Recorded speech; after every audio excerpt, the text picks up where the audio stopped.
Hey friends, it's Allison here, jumping in real quick before you get into all the juicy details of today's episode. Did you know there is just one more week left to our 200th episode giveaway where you have the chance to win a full ride scholarship to the Better Belly Blueprint? This is the way to heal your gut so that you can poop daily, ditch acid reflux, and balance your hormones even when nothing else has worked. Here's how you can enter. Leave a rating and review on the Better Belly podcast on Apple Podcast or Spotify between now and May 29th. Take a screenshot of that rating and review, then go to betterbellytherapies.com/giveaway and fill out our 200th episode giveaway form. You will automatically receive an email with a code for $200 off the Better Belly Blueprint, which you're going to get as soon as you send in that form. And then a full scholarship winner is going to be announced on May 30th and messaged by email. If you win, you're going to win a full scholarship to the Better Belly Blueprint. And if you don't win, you can still get $200 off, which is 20% off of the Better Belly Blueprint if you join by May 31st at midnight. So go ahead and leave a rating and review. Get that giveaway form filled out at betterbellytherapies.com/giveaway, and you can finally end your constipation, acid reflux, and PMS for good. Do you dread taking pills, knowing that they are always uncomfortable to swallow? Do you have to take pills with yogurt, in food, applesauce, or with excessive water or juice just to get one pill to go down? Or do you avoid eating certain foods such as carrots or chips, knowing that they always or often get stuck in your throat or chest? If so, you are like 1 in 25 people who will report symptoms of difficulty swallowing, also known as dysphagia, in your lifetime. Or you might be one of the 1 in 3 people who will report difficulty swallowing pills in their lifetime. But why are pills and food so difficult to swallow? Were we humans really not built to swallow pills or certain other foods? Or is there something else going on? If you know me, you know that I don't take any gut health symptom lying down. Instead, on today's episode, I'm going to share with you all that I've learned in my 6 years of working with gut health problems. Because guess what? You don't have to be stuck with painful or difficult swallowing. And likely, if you have these symptoms, this one easy solution that I'm going to be sharing with you today will solve not only your swallowing problems, but a myriad of other connected problems. Curious to find out more? Let's jump in. Welcome to the Better Belly podcast, where we find freedom from food restrictions, we increase energy in our lives, and we begin to feel more healthy and vibrant than ever by finding the root causes of our health problems. My name is Allison Jordan. I'm a marathon runner, functional medicine health coach, certified craniosacral therapist, gut health nerd, lover of Jesus, and owner of Better Belly Therapies, a clinic based in Ann Arbor, Michigan that works with both virtual and local clients to help them achieve the best health of their life.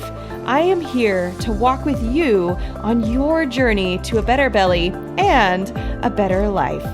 We're going to go beyond popping a probiotic and just checking out our poop. In this show, we are going to go deep into gut transformation strategies that last for your entire life. If you are ready to feel your best, get ready to roll. You are in the right place. And just as a reminder, this information is not meant to diagnose, manage, or treat disease. Always consult with your own health practitioner before you make any changes to your health.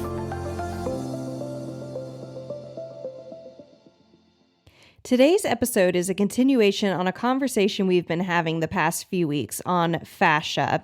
And if you're new to the podcast or haven't listened to those podcast episodes yet, they're going to be very complementary to some of the topics we're going to be covering today, as today might be a little bit of a shorter episode. So I would encourage you to check out episode 90, which is our Fascia 101 podcast episode, and episode 91, the fascia solution to acid reflux. Acid reflux, which you will also find out today, or which I'll at least end up mentioning or approaching, is very closely combined with the problem of difficulty swallowing or painful swallowing. So I would highly recommend, if you do have problems with acid reflux, really paying attention to this podcast episode and definitely going back and listening to episode 91. And if you have problems with difficulty swallowing, ask yourself, do I also have problems with acid reflux? As well as ask yourself a myriad of other questions that I'm going to be giving you today on how you can even self-evaluate your own difficulty swallowing. But to just jump in here, we've been talking about fascia, and fascia being this connective tissue that's in the body. It's not muscle, it's not bone, it's not something we control with our conscious mind. So we're not telling our bicep, the same way we tell our bicep, hey, move, bring my left hand closer to my face. We don't control fascia, yet fascia is everywhere in the body. It connects skin to muscle and muscle to bone and muscle to muscle. And it covers our organs, and it helps things move without friction in the body and glide better. It protects our brain. It protects and covers pretty much everything. It's in our ears, our nose, and it is basically, you can almost imagine a spider's web connection between everything in our body. It has some elasticity to it. It has some toughness to it with different collagen fibers or elastin fibers. And all of our nerves of our body, all of our vascular networks, so our arteries and our veins, everything runs through this. Our lymphatic system runs through fascia. So if our fascia ends up getting twisted and thickened or compressed or adhesed, we're going to have major problems in the body. And that's the gist of what all these podcast episodes are about.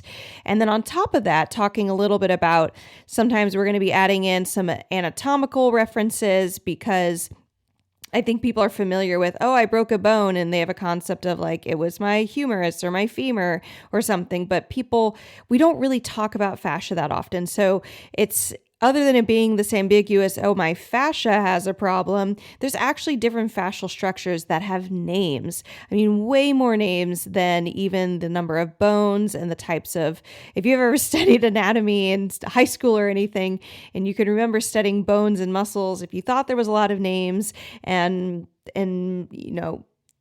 things in all of that, there's even more in fascia, and it's fascinating. I had to pull that one, by the way, guys. If you're new to the fascia world, that's an old joke. I did not come up with it, but you can use it too now. So fascia, it's one of the reasons it's so important to gut health is all our fascia surrounds all of our organs, and it helps keep them in place. And our fascia ends up creating visceral ligaments. Visceral ligaments, I like to think of as these seat belts to our organs that help keep our organs in place. For example, your liver is hanging out in your rib cage right now, below the diaphragm, but above things like your small intestine and your colon. And why is it not currently in your pelvis? Because of visceral ligaments, and also because of fascia, because the two end up kind of intertwining and merging into each other and then unmerging. So visceral ligaments are a form of fascia, at least in some anatomists' minds. Some people disagree with that, but I'd say I lean on the side of treating visceral ligaments as fascia. And then fascia can also just be more of a sheets of connective tissue that cover certain areas or connect certain areas. So when it comes to the body functioning and gut health functioning really well, if you have a restriction in fascia in a certain area, you can get very specific symptoms to that organ system. And so if you have visceral ligament or fascial restrictions around somewhere in the pelvic region, you can get very bladder specific symptoms like incontinence or burning when you pee. You can get very, uterine specific symptoms. You can get very colon specific symptoms like constipation. And so one of the things that isn't really being discussed very often when it comes to like, oh, I'm constipated or I have certain symptoms is, well, how is your fascia doing? So these episodes are dedicated to giving you some practical self-evaluation tips for each of your symptoms in your body. So if you're listening to this, you're either just curious or you actually have had problems with difficulty swallowing or painful swallowing, either food and or pills. And so you're like, what's up with this? Before I ever started doing any work as a visceral manipulation therapist, before I started healing my own body of gut health problems, and I was kind of floating around in the world hoping that there was a solution out there other than, at least in terms of difficulty swallowing, it'd be like, well, you have to take your pills with yogurt every time or with juice or with a crap ton of water, which then makes you overly full and uncomfortable anyways, which just doesn't feel like a great solution. And you wonder, well, why me? Why not someone else? What's going on? This doesn't seem fair. Were human bodies just not designed to swallow pills? If so, who created the pill? Because what the heck? And that's the train of thought my mind went down. But now I know, after being in this world for 6+ years, there's actual physical restrictions that go on in this. So all the time I get clients who come to my office and work with me, and typically their main symptom that they're dealing with is not difficulty swallowing, because we're not really taught oh, you can actually fix that.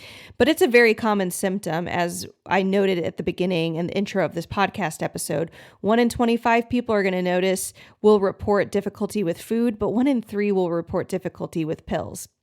And the adult throat is just plain old built to handle a lot of expansion and a lot of food and a lot of variety of shapes in it without having problems.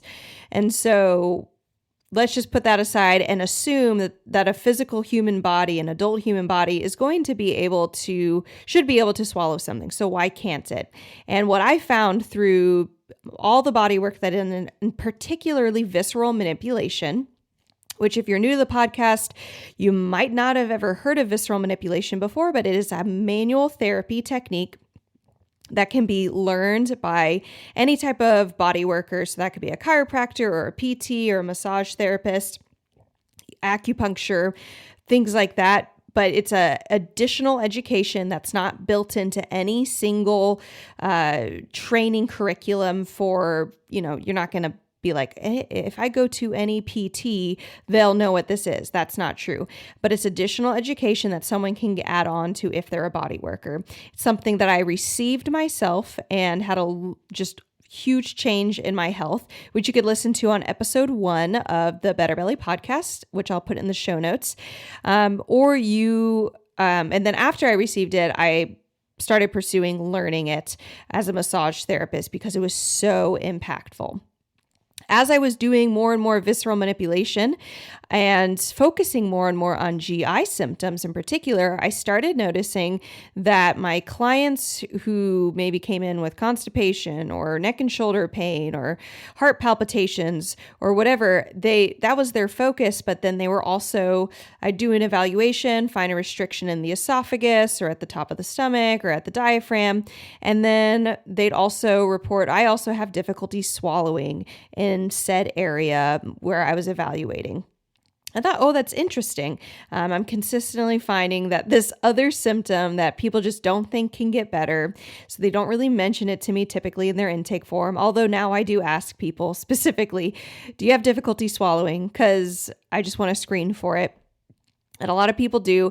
And consistently, my clients leave after working with me, depending on the nature of all their other problems, but typically within a few sessions for difficulty swallowing, they will leave and be able to swallow, go from 0 pills to 1 pill or 1 pill to 2 pill or 2 pill to 4 pill, that they are exponentially able to swallow more pills, which is really typically the biggest problem anyone's going to have is a pill. And then also certain types of foods will no longer cause them problems. So what I want to talk about right now is just jumping into a little bit less of the science, because basically I want you to imagine your chest. It has this rib cage around it, right? And then inside of the rib cage, you've got all these organs that are really, really important. That's why you have the rib cage. at least partly why the rib cage is there. You have a heart, you have lungs, you have your trachea and your bronchi, and you also have your esophagus, which if you want to visually understand where it goes right behind the heart and the trachea. So, if you were to put your hand at your throat where your windpipe is or where you're speaking from, that's going to be in front of it is the windpipe. It's very tough, very hard. Behind that is your esophagus. And then it continues as you hit your clavicle or kind of the top of your sternum.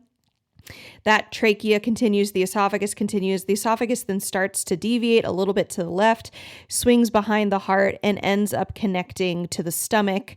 We ended up discussing, and I'll kind of lead you guys through it again, off to the left side of the rib cage, and actually behind the rib cage. So it's way higher than most people realize or think it is, but the esophagus and then the stomach starts actually very high up in the rib cage, and the esophagus ends very high up in the rib cage, and they join right at the junction between where the esophagus has to puncture the diaphragm. So 3 really nice little sandwich: esophagus, diaphragm, stomach, and of course heart's really close by at the same time. So if there's ligaments that hold all of these organs in place, visceral ligaments, that is, which are a little bit different than ligaments that hold bones together. They're more flexible. They have a little bit more water content. So they respond differently. So when I am talking about visceral ligaments, I'm not suggesting that we can in general manipulate ligaments with our hands, the same way that we do in visceral manipulation. We can manipulate visceral ligaments much easier, or at least with more impact, due to them having a different structure to them. They're not as avascular, which is like lacking blood, and then they have more water content and a little bit different composition of collagen, elastin, things like that. So they can be mobilized. In fascia, in episode 90, our Fascia 101 episode, we talked about different things that can actually cause a restriction in fascia and ligaments. And so I'm not going to cover that again in as much detail today, but I want to give you some self-evaluation of, do you have restrictions around your esophagus or in the rib cage, or possibly even around the stomach, that are causing your difficulty swallowing? Because if you do, you can get visceral manipulation and that problem will go away pretty much down pat, unless there's some other nerve problem, which could benefit from chiropractic care or PT care, or just kind of general opening up the chest. But pretty much what I've seen in my clinic over and over and over again, we find a restriction in the chest that's centered in one of the organs of lung, trachea, heart, esophagus, diaphragm, sometimes liver, stomach. And that will relieve the restrictions and the problems of difficulty swallowing.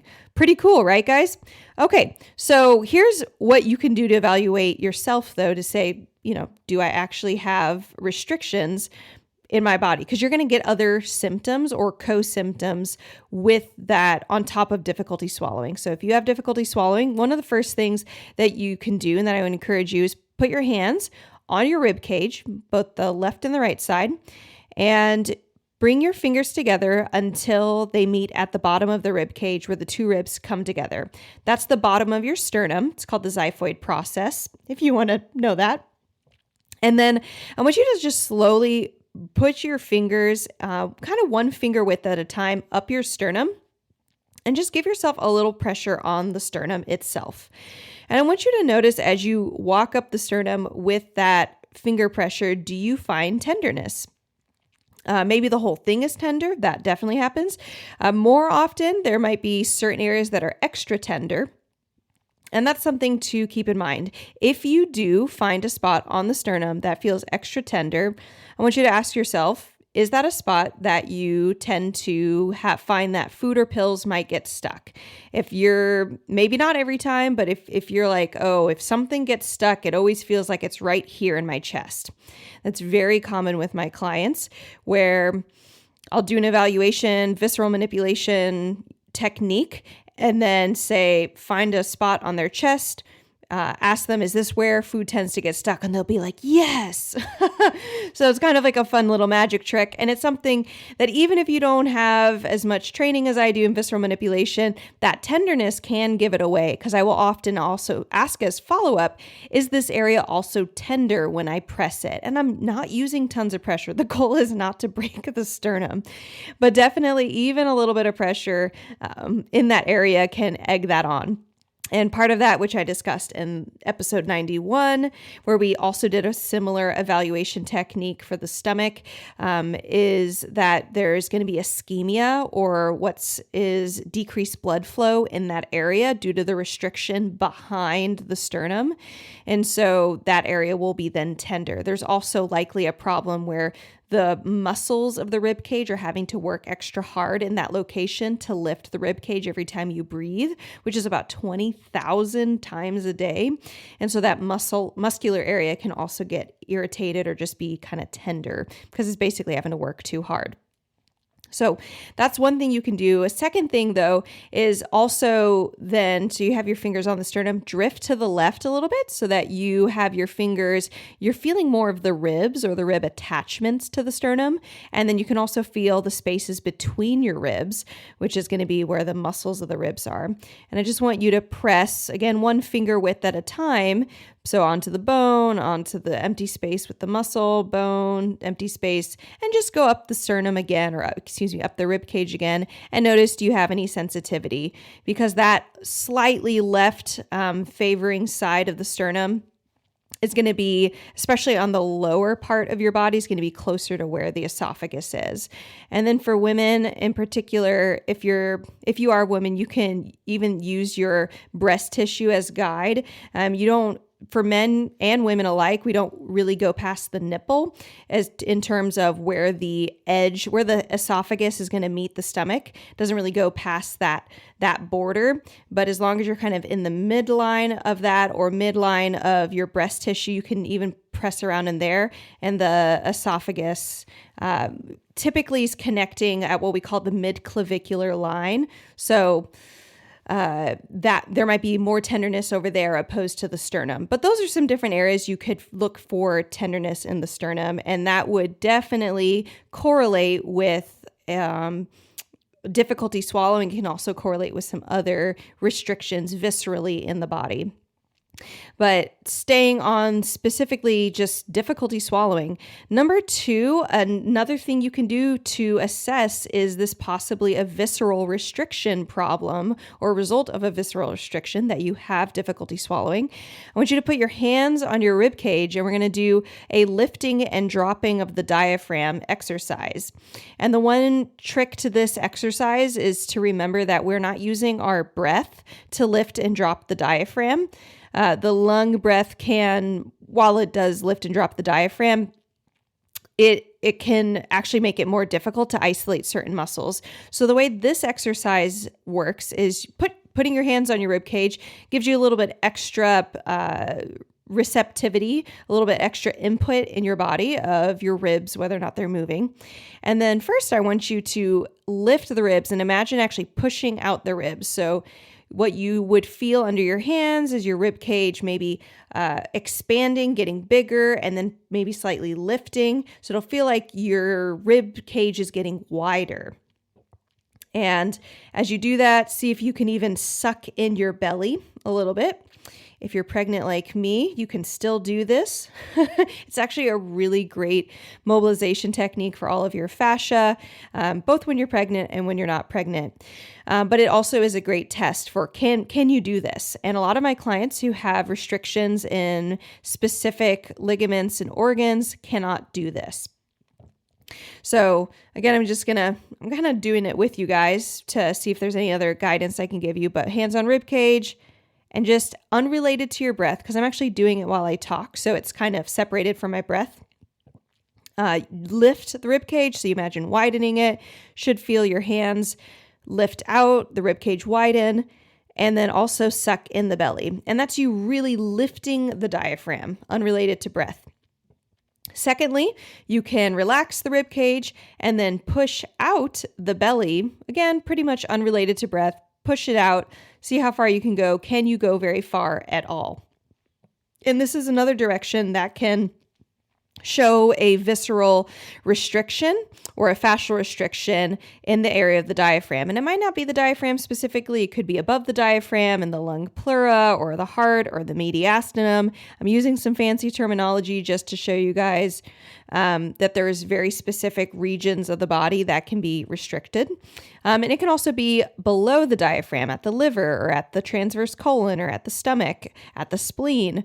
These all have connections to the diaphragm or are more or less in the way of the diaphragm. So if you have a restriction in your liver, it can sometimes make the diaphragm, basically it would inhibit the diaphragm possibly from actually dropping and pushing out. So if you have problems in one direction or the other, or both directions, which is another possibility, you want to get visceral manipulation, because while you could do this exercise to try and stretch it out, a lot of my clients find that it's very impossible for them. It's nearly impossible for them to make progress on their own until they've had a session, and then they start to get more mobility, and then they can actually use this technique to as a stretching exercise in and of itself. But if your diaphragm is restricted, as a reminder, that esophagus punctures the diaphragm and then attaches to the stomach, again, on the left side of the body, with underneath and behind the rib cage. And that will often pinch the esophagus and not only create acid reflux, which I talk about in episode 91, another plug for that episode, on why it pinches the esophagus and how that all happens, but it also can tug on the esophagus and make it basically less flexible, because you have this tube, which is your esophagus, and it needs to have a certain amount of sponginess, flexibility, so it can open and make space for food and air bubbles and burping and pills. And if it doesn't, then the esophagus can stay very restricted, very tight and narrow. And so the diaphragm can be one of those components. If you have acid reflux, that is another sign. It could be another sign that you, have a restriction viscerally around the body. And then you're also going to get that correlating symptom of having difficulty swallowing pills, which means that your acid reflux and your difficulty swallowing pills are likely have a connection in a visceral restriction. So you get the improvement in 2 GI symptoms for the price of 1 treatment of visceral manipulation. By the way, I do mention visceral manipulation a lot here. There's pretty much no other modality that I know of that helps all this nearly as much, other than potentially chiropractic care, but chiropractic care doesn't necessarily address visceral restrictions. It can complement visceral manipulation though. And then acupuncture can help, but mainly through helping nerve firing. And if there's kind of any nervous system conduction problems, that can also be complementary to visceral manipulation. But neither of them are visceral manipulation, which is why it was created by Jean-Pierre Barral, because it just needed to exist. If you have difficulty burping, or you just don't burp at all, you might also experience this as buildup of gas in the stomach, or maybe you feel like you have to stop eating because there's like this gas bubble. It's really uncomfortable. You're pushing on your side. That can be a sign of stomach restriction. It can be a sign of esophageal restriction. And both of those are going to be visceral restrictions in nature. That's very common. Literally just had a client who's doing functional work with me, but also doing some visceral manipulation sessions. And she came in mainly for constipation. And we also found she had restrictions in her thorax, and she had never burped. She was said, I just don't burp with meals, and I will feel like I need to, but I can't burp. And after one session, she was burping away, happy as a lark. Another thing that I've seen correlating with difficulty swallowing is heart palpitations. Sometimes even just straight up the diagnosis of POTS, which is postural orthostatic tachycardia syndrome. And then sometimes I'll get clients who are talking about like their heart starts to beat overly fast when they work out, or maybe it'll start beating overly fast for no reason at all. Sometimes these clients have gone to the ER even just to get it checked out because it's kind of freaky when it happens. Some clients have noticed that it happens and they'll just say, well, I sit down, I just try to wait it out. I don't know why it happens. It seems kind of random, yada, yada. But the heart is really, of course, as we just said, it's in front of the esophagus. And while the esophagus could be the visceral ligaments of the esophagus could be antagonizing the heart. The heart also has a lot of its own pericardial ligaments, and those could be, if they get tight, which they frequently do with things like car accidents or falling down or head trauma, whiplash, impact into the side, falling off a bike, being, someone tackling you and not intentionally in soccer, but essentially running into you in soccer, pushing you over, tackling you in football, falling on your side in volleyball, things like that. Those are all going to cause restrictions, or at least they have the potential very much so to cause restrictions in the thorax and the heart. Pericardial ligaments are just huge absorbers of shock. So that's going to be a correlating symptom that says, yep, you want visceral manipulation. Visceral restrictions are definitely kind of at the heart or likely at the heart of this difficulty swallowing, and it's going to be a great thing to get for you. Another interesting symptom or correlating thing that I see is if you are very picky about your bras, that is a huge correlation with visceral restrictions inside of the rib cage. So I get women all the time who've come in and they come to me again for something else because no one's like, hey, fix my problem with my, fussiness about bras. They just figure, everyone has their reason for why they need a bra that's wireless or has extra support or has like a very specific type of frame or doesn't have this or does have that. Right. But if you're very picky about your bras, I consistently get women who come in. We do an evaluation, find out there's restrictions in the thorax. They may or may not have problems swallowing, but I'll find those restrictions, look at them and say, are you really picky about your bras? Like, do you really have to find the right one? It's not too tight, not too weak, things like that. And they're like, yes.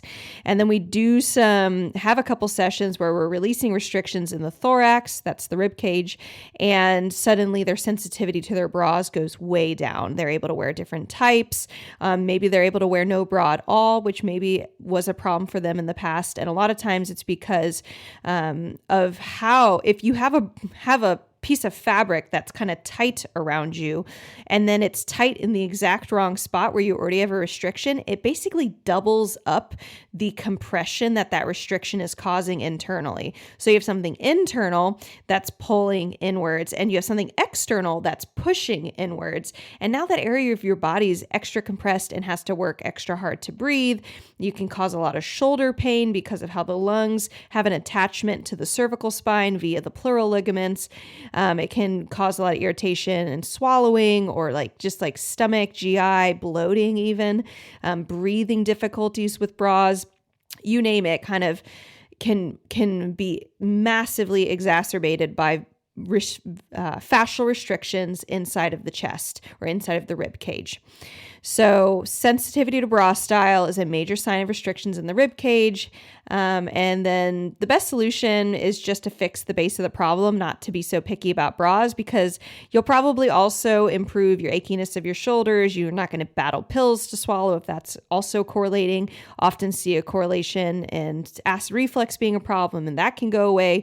So I just encourage you, fix the base problem, and then, you can still have your favorite bra, but at least it's not like a do or die thing. And you can honestly be even more comfortable in even your favorite style of bra that you have. If you have number 7, a seventh thing that I see correlating with this visceral restrictions in the chest or in the rib cage that will cause this difficulty swallowing is neck and shoulder pain that persists even when you've gone to the chiropractor and PT. So maybe it's improved a little bit, but it's still there, or it didn't really improve at all. And then it's neck and shoulder pain that's worse when you work out or worse in the morning when you wake up.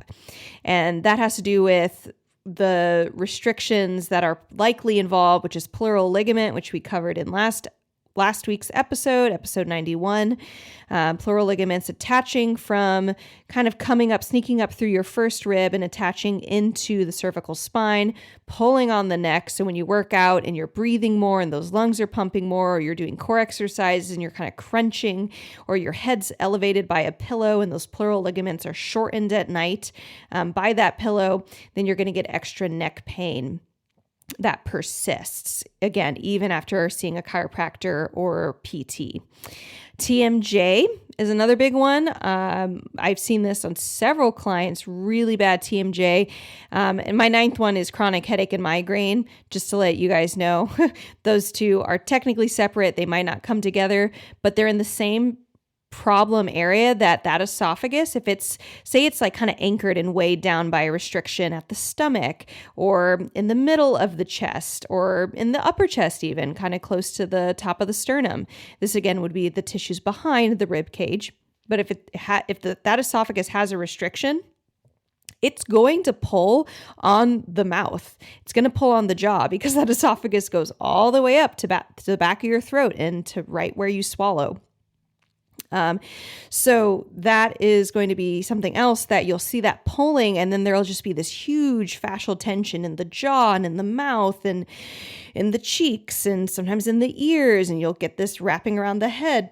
And so headaches get involved. So that's going to be another thing there. So those are a bunch of things you can use to self-evaluate. If you're just like, do I need visceral manipulation? Do I have fascial restrictions? What's going on? I have difficulty swallowing. Am I stuck with this forever? You are totally not stuck. If those, definitely don't need to have all of those. If you literally have even one of those, like that tenderness in the rib cage, be checked out by someone who does visceral manipulation. If you can't drop or lift your diaphragm, that's going to massively impact your vagus nerve and possibly impact things like your anxiety levels or bloating or GI, peristalsis, that natural movement of the gut. So you're going to want to, I would encourage you and say you're going to feel a lot better if you get checked out by someone who does high quality visceral manipulation. And so if you live local to our office, we are in the Detroit area serving Detroit clients, or everything in between. Our office is actually moving from Ann Arbor to Detroit. So we still don't have an official office yet, but you can book a new client appointment at betterbellytherapies.com/book now. If you are in the future and we already have our office, you will see our office location when you go to that page and click new client appointment or new client evaluation, or you can join the wait list. If you're like, I live in the area, I want to know as soon as you are seeing clients again after your maternity leave, Allison, then you can join our wait list for appointments in our office at betterbellytherapies.com/appointments. And both of those links will be in the show notes, but those are what they are. And then if you don't live near us in the Detroit area, Southeast Michigan, you can find a practitioner near you using our easy to use guide, betterbellytherapies.com/find, and you will have a guide on another link where you can go where there's a huge registry of people who actually do visceral manipulation, and then how to use that registry to its fullest to find the best person, as well as somebody who is closest to you, works out with, maybe they take your insurance, all those beautiful, wonderful things. I tell you and have written out a super easy to use guide on how to evaluate all those things so you can find the best person for you. All right, guys. Well, I hope you found that episode super interesting, and I hope you are inspired and excited to not be stuck with difficult or painful swallowing anymore. It does not have to be this way. So if you loved this episode and feel like you had a question pop up, you had another follow-up, like deeper level thing going on, if you had a symptom that you wanted to correlate or ask me about, or if you had a question for me completely unrelated to today's topic, I want to let you know that there's a special way that you could be on the Better Belly podcast. Just go to the link betterbellytherapies.com/askallison, and we have a special way for you to record a voice message and ask me a question. If you've ever wanted to pick my brain, DM me, get a burning question answered, you can now do so. And I'm hoping to be posting one of these Ask Allison episodes once a month or once every other month. So just go to betterbellytherapies.com/askallison, click record, ask your question. You can ask it anonymously. You can leave your name, whatever you prefer, and you may be featured on the Better Belly podcast. Also, if you love this episode, we have so much more coming down the line. If you are new to the podcast, I just want to welcome you. Hey, I'm so glad you're here. I am so ready for you to be relieved of your gut health problems and find freedom in your life. We have so many wonderful episodes that you can check out in our previous catalog, and we have even more coming down the line. So subscribe so you never miss a beat. And if you have a friend you thought of when you were listening to this episode, that girlfriend's got swallowing problems, I'd encourage you to take a screenshot and send this episode to a friend. She may be encouraged as well. So send that friend a love note to their gut and do us a favor and pass this podcast along to them. Other ways that you can support us is by leaving a rating and review on our Apple iTunes podcast. We have a link in the show notes. Just click that and go straight to our Apple iTunes area and just leave a rating and review. It helps other people just like you to find this podcast and find hope and interest in information. Other ways that you can stay in the conversation is by following us on Instagram at Better Belly Therapies. I love connecting with our listeners there, and it means so much if you drop by and said hi. And to finish us off today, remember our motto: miracles are immediate, but healing takes time. Catch you guys next week.